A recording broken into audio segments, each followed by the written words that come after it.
प्यारे बच्चों, chapter wise revision का सेकंड चैप्टर है और सेकंड चैप्टर को जब आप देखिएगा तो फिर आपके एग्जाम में एक भी क्वेश्चन नहीं बचने वाला है। तो आज का हमारा जो चैप्टर है वो है भारत इज माय होम। ये सारे क्वेश्चंस को हम फटाफट बनाएंगे और फिर देखिएगा टोटल क्वेश्चंस आपसे कैसे बन जाता है। Now let's get started. First question है Bharat is my home is dash. तो भारत इज माय होम क्या है? डैश है। तो भारत इज माय होम क्या है? स्पीच है। भारत इज माय होम भाषण है। इसे डॉक्टर जाकिर हुसैन ने 1967 ईस्वी में जब वे राष्ट्रपति बने थे तो राष्ट्रपति के शपथ लेने के बाद उन्होंने ये भाषण दिया था, भारत इज माय होम। तो आप जरा बताइए, एक और चैप्टर है जो स्पीच है, कौन सा चैप्टर है वो आप कमेंट में कमेंट करके बताएं कि कौन सा चैप्टर है जो एक और स्पीच है। और फिर देखिए नेक्स्ट क्वेश्चन है doctor Zakir Hussain was born in dash. Doctor Zakir Hussain कहां पे जन्म लिए थे? डैश में जन्म लिए थे। तो डॉक्टर जाकिर हुसैन हैदराबाद में जन्म लिए थे। और कब जन्म लिए थे? तो डॉक्टर जाकिर हुसैन याद रखिएगा 1897 ईस्वी में जन्म लिए थे। डॉक्टर जाकिर हुसैन का जन्म 1897 ईस्वी में हुआ था और हैदराबाद में हुआ था। Next question, doctor Zakir Hussain became the president in dash. Doctor Zakir Hussain dash ईस्वी में प्रेसिडेंट बने थे। तो डॉक्टर जाकिर हुसैन 1967 ईस्वी में बने थे प्रेसिडेंट और 1967 ईस्वी में ही उन्होंने ये भाषण दिया था। शपथ लेने के बाद उन्होंने भाषण दिया था। नेक्स्ट क्वेश्चन है dash is the prime instrument of national purpose, यानी राष्ट्र के निर्माण के लिए, राष्ट्र के उद्देश्य के लिए कौन सा डैश यहाँ पे प्राइम इंस्ट्रूमेंट है? तो बताइए जरा। डैश है एजुकेशन है। एजुकेशन के बिना राष्ट्र का निर्माण नहीं हो सकता है। तो ये सारे मोस्ट इंपोर्टेंट क्वेश्चंस हैं और इस क्वेश्चंस को देख लेने के बाद आप देखिएगा एक भी क्वेश्चन आपको नहीं बचने वाला है। टोटल नॉलेज आ जाएगा आपको इस चैप्टर का। नेक्स्ट क्वेश्चन है doctor Radhakrishnan never lost his faith in the essential dash. Doctor Radhakrishnan ji आ गए हैं। तो डॉक्टर राधाकृष्णन ने नेवर लॉस्ट कभी नहीं खोया था हिज फेथ अपने विश्वास को इन द एसेंशियल डैश। डैश में उन्होंने कभी विश्वास नहीं खोया था। तो देखिए इसका करेक्ट आंसर हो जाएगा आपका ह्यूमैनिटी ऑफ मैन। उन्होंने मानवता में कभी विश्वास नहीं खोया था। डॉक्टर राधाकृष्णन मानवता में कभी अपना विश्वास नहीं खोया था। How long did doctor Zakir Hussain live? Doctor Zakir Hussain कितने साल तक जीवित रहे थे? तो 72 इयर्स तक जिंदा रहे थे doctor Zakir Hussain. Next question है doctor Zakir Hussain was dash. Doctor Zakir Hussain dash थे? तो एजुकेशनिस्ट थे। एजुकेशनिस्ट का मतलब होता है शिक्षा शास्त्री। और एक और वर्ड याद रखिएगा इनके लिए, नेशनलिस्ट, क्योंकि कई बार एग्जाम में एजुकेशनिस्ट करके दिया है तो कई बार नेशनलिस्ट करके भी दिया है। आपको ऑप्शन में यहाँ पे मिल जाएगा। नेशनलिस्ट का हिंदी होता है, क्या होता है? राष्ट्रवादी होता है। और एजुकेशनिस्ट मतलब शिक्षा शास्त्री। तो दोनों बात आप ध्यान में रखिएगा। नेक्स्ट क्वेश्चन है यहाँ पे doctor Zakir Hussain entered the office with dash. एक क्वेश्चन छूट गया है प्यारे बच्चों, 8 नंबर। तो पहले हम इसको क्लियर करते हैं। ये क्वेश्चन है 8 नंबर में, the past is not dead and dash, यानी जो हमारा पास्ट है, हमारा अतीत है, वो डेड नहीं है, मृत नहीं है, एंड डैश और डैश नहीं है।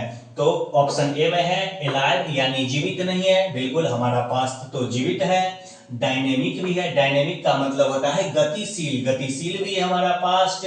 तो क्या चीज नहीं है? स्टैटिक नहीं है। ये देखिए स्टैटिक का मतलब होता है रुका हुआ, यानी हमारे अतीत की जो संस्कृति है वो रुका हुआ नहीं है। क्या चीज है? हमारे अतीत की संस्कृति एलाइव है, जिंदा है और डायनेमिक है। डायनेमिक का मतलब होता है गतिशील। तो याद रखिएगा ये सारे क्वेश्चंस बहुत इंपॉर्टेंट हैं।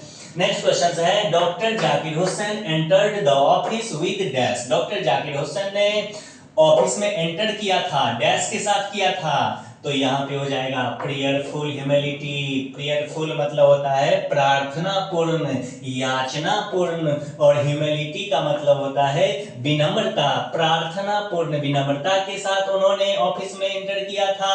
और टोटल डेडिकेशन, टोटल डेडिकेशन का मतलब होता है पूर्ण समर्पण, यानी कि उन्होंने पूर्ण समर्पण के साथ आया था। और याचना पूर्ण, प्रार्थना पूर्ण, विनम्रता के साथ आया था। नेक्स्ट क्वेश्चन है, Zakir Hussain served as the governor of dash. देखिए ये क्वेश्चंस कई बार आपके एग्जाम में पूछा है और ये क्वेश्चंस मोस्ट इंपोर्टेंट क्वेश्चन है। तो डॉक्टर जाकिर हुसैन डैश की सेवा की थी गवर्नर के रूप में। तो बिहार के गवर्नर के रूप में उन्होंने सेवा किया था। कब, क्या चीज बनने के पहले? तो राष्ट्रपति बनने के पहले। पहले उन्होंने बिहार का राष्ट्रपति में बने थे और बाद में फिर इंडिया के राष्ट्रपति बने थे। बिहार के गवर्नर बनने के बाद भारत के राष्ट्रपति बने थे। राष्ट्रपति कितने ईस्वी में बने थे? तो 1967 ईस्वी में बने थे, याद रखिएगा। Next, dash brought a lot of erudition and wealth of knowledge to the presidency। अब इसमें कहा जा रहा है कि डैश यानी डैश ने a lot of erudition, बहुत सारी विद्वता। erudition का मतलब होता है विद्वता, ज्ञान। एंड वेल्थ ऑफ नॉलेज, और ज्ञान की, नॉलेज की, वेल्थ यानी संपत्ति लाए थे टू द प्रेसिडेंसी, अध्यक्षता के लिए। तो याद रखिएगा इसमें हो जाएगा डॉक्टर राधा कृष्णन। डॉक्टर राधा कृष्णन ने ही लाए थे। क्या क्या लाए थे? ए लॉट ऑफ इरुडिशन लाए थे, वेल्थ ऑफ नॉलेज लाए थे प्रेसिडेंसी के लिए। डॉक्टर राधा कृष्णन भी राष्ट्रपति थे, आपको पता होगा। और डॉक्टर जाकिर हुसैन, डॉक्टर राधा कृष्णन, जो डॉक्टर राधा कृष्णन थे उनको अपना रोल मॉडल मानते थे। रोल मॉडल, समझ रहे हैं ना। नेक्स्ट है, who has taken the oath of loyalty to the constitution of India। यानी कि loyalty मतलब वफादारी और oath का मतलब हो जाता है शपथ। constitution of India यानी भारत के संविधान के प्रति किसने भारत के संविधान के प्रति वफादारी का शपथ लिया था? तो निश्चित रूप से डॉक्टर जाकिर हुसैन साहब ही होंगे। नेक्स्ट क्वेश्चन है, doctor Zakir Hussain was a dash. Doctor Zakir Hussain dash थे, तो नेशनलिस्ट थे। नेशनलिस्ट मतलब राष्ट्रवादी। और देखिए यहाँ पे एक क्वेश्चन होगा जहां पे एजुकेशनिस्ट है, तो दोनों बात आपको याद रखना पड़ेगा, नेशनलिस्ट भी और एजुकेशनिस्ट भी याद रखिएगा, दोनों याद रखिएगा। नेक्स्ट क्वेश्चन है, according to Hussain value remains, यानी जो वैल्यू है वो वैल्यू रिमेन्स, वो रहता है, वैल्यू रहता है, डैश में रहता है। तो वैल्यू किस में रहता है? देखिएगा, वैल्यू रहता है इटरनली वैलिड रहता है। इटरनली का मतलब होता है निरंतर, इटरनली मतलब निरंतर, और वैलिड का मतलब वैध होता है। जो वैल्यू है, जो कीमत है, वो हमेशा वैध रहता है। ये क्वेश्चन याद रखिएगा। Which nation is called the young state of ancient people, यानी किस देश को यंग स्टेट कहा जाता है? यहाँ पे स्टेट का मतलब हो जाएगा देश, राज्य में। किस नेशन को, किस राष्ट्र को यंग स्टेट, और किस चीज का यंग स्टेट? तो ओल्ड पीपल का, पुराने एंशिएंट पीपल का, पुराने लोगों का नया देश कहा जाता है। तो निश्चित रूप से इंडिया की ही बात होगी, क्योंकि वे इंडिया के राष्ट्रपति थे। और ऐसा क्यों कहा जाता है? क्योंकि भारत का संविधान उस समय नया था, न्यू संविधान था, लेकिन लोग तो पुराने ही थे, इसलिए ऐसा कहा जाता है, याद रखिएगा।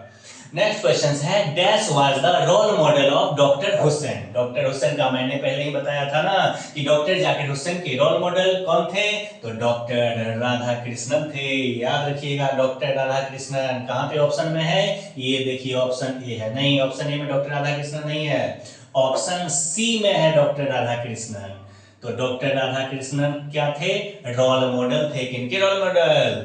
डॉक्टर जाकिर हुसैन के, याद रखिएगा इस क्वेश्चन को। नेक्स्ट क्वेश्चन है, doctor Hussain was dash by the trust his people have placed in him, यानी डॉक्टर जाकिर हुसैन डैश थे, लोगों ने उनमें जो ट्रस्ट किया था, भरोसा दिखाया था, इस चीज से वे डैश थे। बताइए, क्या सैड थे, एंग्री थे, ओवरवेल्म्ड थे? ओवरवेल्म्ड का मतलब हो जाएगा यहाँ पे आभारी थे।